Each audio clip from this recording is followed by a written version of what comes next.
പൊന്നാനി കുറ്റിക്കാട് ഭഗവതി ക്ഷേത്രത്തിൽ നടന്നുവന്ന രാമായണ പാരായണത്തിന് സമാപനമായി. Shopika weddings, the bridal legacy.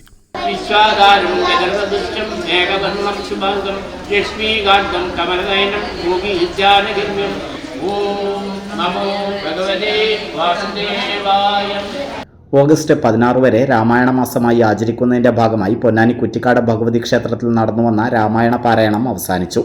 എണ്ണശ്ശേരി Devdas, പ്രേമ സുരേഷ് എന്നിവരുടെ നേതൃത്വത്തിലാണ് രാമായണ പാരായണം നടന്നത്. രാമായണ പാരായണത്തിന്റെ ഭാഗമായി ക്ഷേത്രമുറ്റത്ത് മേളവും ഉണ്ടായിരുന്നു.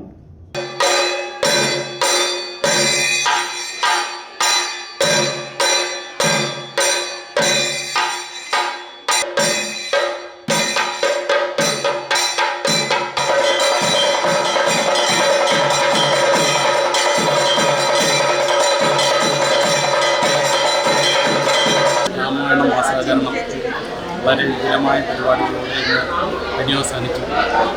എണ്ണാഴിയിൽ ദാസേട്ടൻ, പ്രേമ ടീച്ചർ എന്നിവരുടെ നേതൃത്വത്തിൽ ഒരു മാസമായി നടന്നിരുന്ന രാമായണ പാരായണം വളരെ വിജയകരമായി നടക്കാൻ സാധിച്ചു. ഇതുകൂടാതെ പരമേശ്വരൻ നമ്പൂതിരിയുടെ കാർമ്മികത്വത്തിൽ പൂജകളും ഉണ്ടായിരുന്നു. ഇനി അടുത്തതായി ഓണത്തിന് സുഖപരൻ രഞ്ജിത്തിൻ്റെ മേളം കൂടി ഉണ്ടായിരിക്കുന്നതാണ്. ഇതിൽ പങ്കെടുത്ത എല്ലാ ഭക്തജനങ്ങളോടും നാട്ടുകാരോടും ഹൃദയപൂർവ്വമായ നന്ദി ഇതോടൊപ്പം അറിയിക്കുന്നു.